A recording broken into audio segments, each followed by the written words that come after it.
चलते चलते आज ये परम सौभाग्य है कि ऋषिकेश में पावन गंगा जी के बिल्कुल घाट पर हम आ गए हैं। श्री योगेश्वरानंद घाट है ये काफ़ी अति प्राचीन घाट है। आइए अब हम आपको गंगा जी के बिल्कुल पावन तीर्थ पर ले चलते हैं किनारे, और पावन दर्शन आज होंगे और एक अद्भुत प्रसंग के बारे में भी आज बात करेंगे, जिसमें भारतीय ज्ञान और भारतीय महान तपस्वी और ज्ञानियों की परिचर्चा भी होगी और कुछ प्रेरणा भी मिलेगी, कुछ आनंद आएगा। आज पावन ऋषिकेश में जहाँ ऋषियों की अखंड तपस्या है और यहाँ ऊर्जा का सकेंद्र है, तो कुछ ना कुछ तो भाई प्रसंग, एक अद्भुत प्रसंग आज होना ही चाहिए और कुछ ज्ञान चर्चा भी होना चाहिए, तभी आनंद आएगा इस महान स्थान का। आज का प्रसंग बहुत ही महत्वपूर्ण है और हमारी अद्वितीय प्रेरणा का स्रोत है। और चलिए हम आपको श्री महात्मा बुद्ध जी के एक अद्वितीय प्रसंग से आज जोड़ रहे हैं, यहाँ ऋषिकेश जी की पावन भूमि से। एक बार ऐसा हुआ कि, और ये विशेषकर हम भारतीयों के लिए भी बड़ा भारी प्रेरणा स्रोत है, और जो हम भारतीयों पे लोग वाक कमेंट भी कर देते हैं कभी कभी, और उसका ये एक सीधा जवाब भी मैं आपको प्रत्यक्ष और अप्रत्यक्ष रूप से इस वीडियो के माध्यम से देने का प्रयास कर रहा हूँ। आज हम भारतीयों को इस बात पर गौरव तो है ही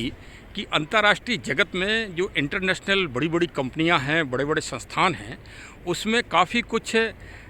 जो संस्थान के प्रमुख हैं वो हम भारतीयों को उनका गौरव प्राप्त है। हमारे भारतीय बच्चे वहाँ पर अपना पूरा प्रभुत्व और पूरी अपनी योग्यता को साकार कर रहे हैं, साकार रूप से चित्रित कर रहे हैं। उसमें ये कहिए कि उन बच्चों का तो योगदान है ही विशेष रूप से, लेकिन उनके पूजनीय माता पिता, उनके पूर्वज, उनसे जुड़े जो गुरु परंपरा होगी, उन सब का भी कहीं ना कहीं बहुत बड़ा महत्व है।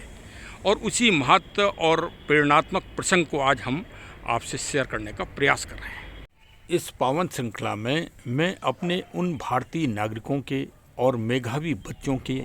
जो विश्व पटल पर इस समय विभिन्न अंतर्राष्ट्रीय कंपनियों में मुख्य प्रबंधक, CEO आदि के महत्वपूर्ण पदों पर हैं, उनके मैं अपनी वीडियो में उनके मैं फ़ोटो अवश्य शामिल कर रहा हूं, चित्र शामिल कर रहा हूं। आप उनको देखें और पहचानें तथा गौरवान्वित हों कि वास्तव में वो भारत और भारतीय सभ्यता और संस्कृति का नाम विश्व पटल पर कितने अद्भुत रूप से, अलौकिक रूप से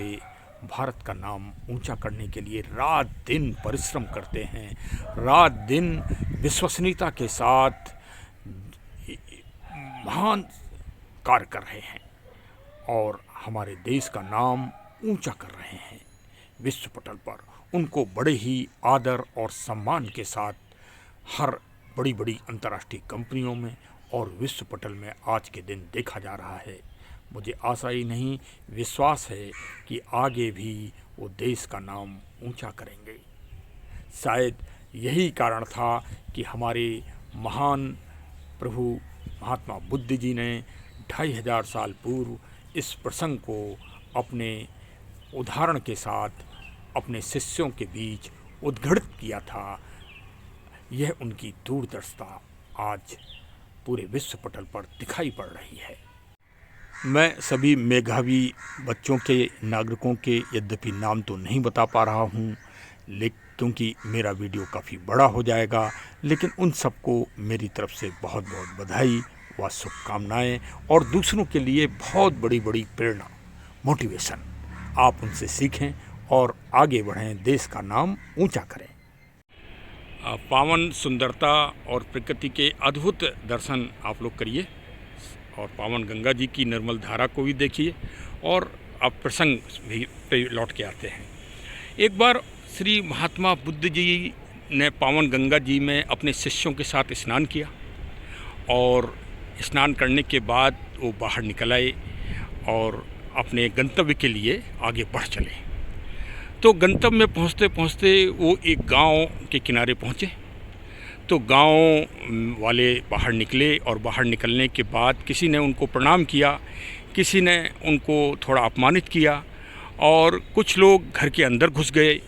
और एक विरोधाभास सा उस गांव में दिखाई दिया।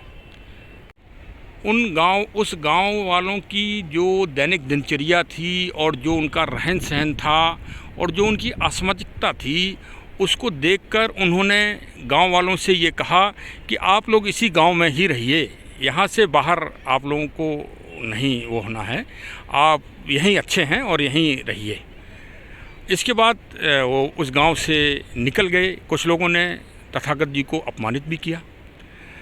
लेकिन उन्होंने उनको एक आशीर्वाद दिया जो संतों का स्वभाव होता है, और महात्मा बुद्ध जी तो महान थे ही, तो उन्होंने उन गांव वालों को आशीर्वाद भी दिया कि ठीक है, अपनी भजन करिए और कुछ अपना आराध्य को भी याद करते रहिए समय समय पे, जब भी समय मिले, और शांतपूर्वक रहिए, अच्छे तरह से रहिए यहीं पर। इसके बाद अपने शिष्यों के साथ तथागत महात्मा बुद्ध जी आगे चल देते हैं और एक ऐसे गांव में पहुंचते हैं जहां के लोग बड़े ही शिष्ट, विनम्र, ज्ञानवान, विचारवान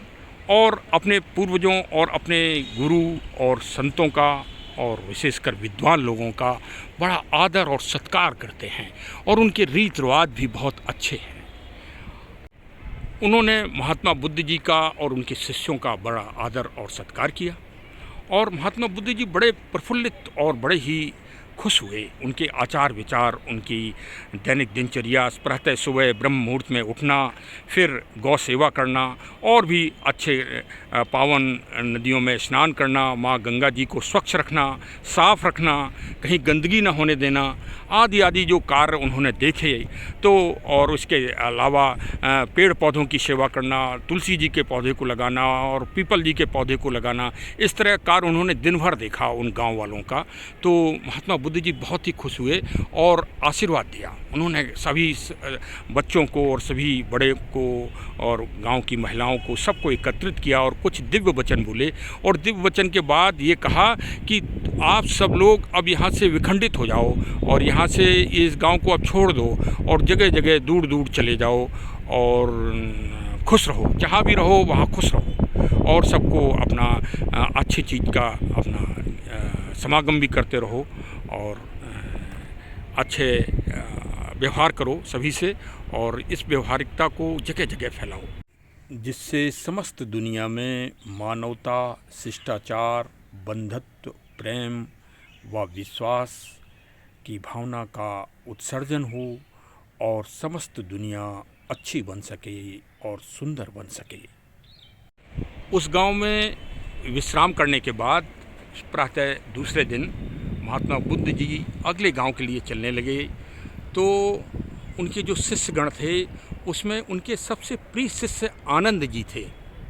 तो जब आनंद जी से अन्य शिष्यों ने कहा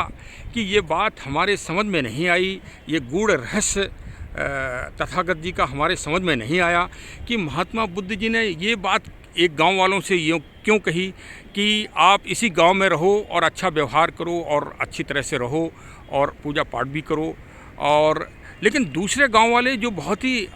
शिष्ट थे, विनम्र थे, संस्कार पूर्ण थे, उनसे तथागत जी ने ये बात क्यों कही, ये बड़ा रहस्य है कि वो विखंडित हो जाएं, मतलब यहाँ से छोड़ दें, गांव छोड़ दें, आबाद जो गांव बसा हुआ है जहाँ से वो पीढ़ी दर पीढ़ी बसे हैं वो छोड़ दें और दूसरी जगह चले जाएं, दूर दूर देश देश चले जाएं, विदेशों में भी चले जाएं। ऐसा क्यों कहा, ये बात हमें समझाइए और तथागत जी से पूछिए, या फिर आप शिष्यों में सबसे बड़े हैं तो आप हमको बताइए। ये रहस्य तो हम आज समझेंगे, क्योंकि अगर हम ये रहस्य नहीं समझेंगे तो हमें शिष्य बनना ही बेकार है। जब सारे शिष्यगण और तथागत जी शाम के टाइम निवास मतलब जहाँ भी रुकते थे वहाँ आपस में महात्मा बुद्ध जी अपने शिष्यों से खुलकर परिचर्चा करते थे, मतलब कोई वो विभेद नहीं रखते थे शिष्य और गुरु की परंपरा में। तो उन्होंने सारे शिष्यों से, जो नए बच्चे थे उनसे भी पूछा, और फिर जो शिष्यों के प्रतिनिधि आनंद जी थे उन्होंने तथागत जी से पूछा कि ये रहस्य हमारे भी समझ में नहीं आया और नए बच्चे जो आए हैं इनकी भी समझ में नहीं आया कि प्रभु आपने एक गांव वालों से ये क्यों कहा कि आप लोग यहीं बसे रहो और आप यहीं अपना जीवन जियो और दूसरी जगह आप मत जाओ, और एक गांव जो बहुत ना विनम्र थे, जहाँ के नागरिक और जहाँ के शिष्ट थे, उनसे आपने ये क्यों कहा कि आप दूर दूर देश देश चले जाओ। ये बात इन बच्चों की समझ में नहीं आई और मेरी भी समझ में नहीं आई। इस रहस्य को ज़रूर अवश्य समझाइए। महात्मा बुद्ध जी ने उन बच्चों को, अपने शिष्यों को समझाते हुए कहा कि जो पहले गांव में गए थे उनके आचार विचार, उनका रहन सहन अमर्यादित था, असामाजिकता थी। अगर वो व्यक्ति किसी भी दूसरे देश में या दूसरी स्थानों पर जाएंगे, वहाँ भी असामाजिकता का दंश फैलाएंगे और अपने आचार व्यवहार से अपराध और अपराधियों की गतिविधियों को तेज करवा देंगे। उनके जहाँ पहुँचेंगे वहीं सामाजिक समरसता में गिरावट आ जाएगी और सामाजिक व्यवस्था विखंडित हो जाएगी। इसलिए उनको इसी गांव में रहना ज़्यादा अच्छा है।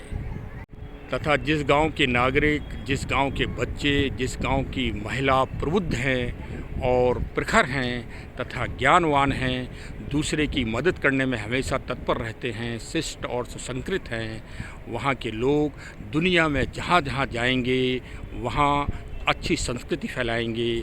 पर्यावरण, प्रदूषण, जलवायु की रक्षा करेंगे और शिष्टाचार और विनम्रता का संदेश, ज्ञान और बुद्धि का संदेश हर जगह फैलाएंगे और इस दुनिया को सुंदर और अच्छा से अच्छा बनाएंगे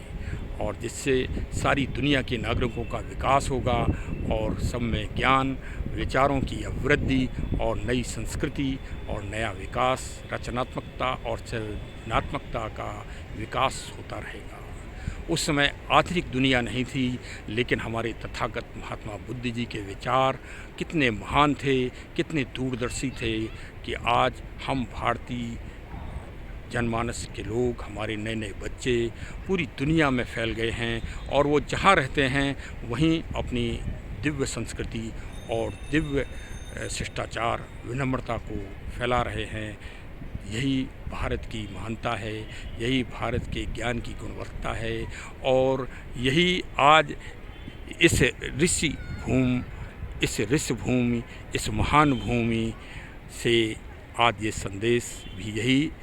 प्रेरणा दे रहा है। ऋषिकेश और हरिद्वार मात्र पर्यटन और घूमने के स्थल नहीं हैं, यहाँ ज्ञान का अद्भुत भंडार है और ज्ञान रूपी गंगा ये अविरल रूप से बह रही है। अविरल रूप से ये ज्ञान की गंगा है।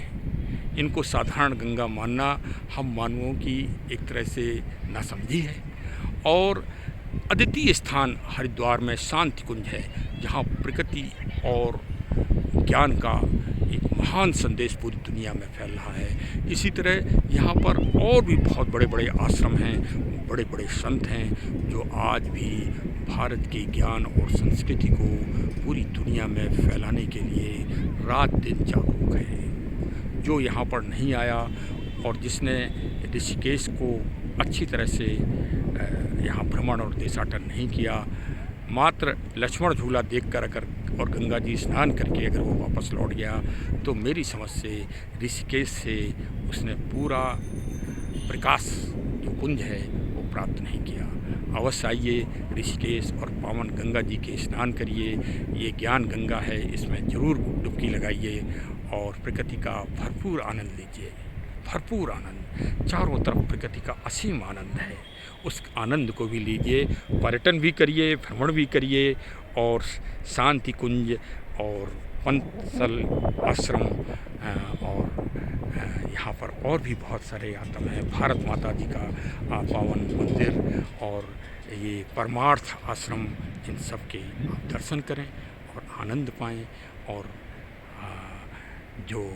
भारत का ज्ञान है और भारत की गुणवत्ता शैली है, जो आज से 2500 साल पहले महात्मा बुद्ध जी ने एक महान प्रसंग के द्वारा हम लोगों को प्रेरित किया था, उसको जीवंत करिए। जय हिंद, जय हिंद, जय हिंद। धन्यवाद।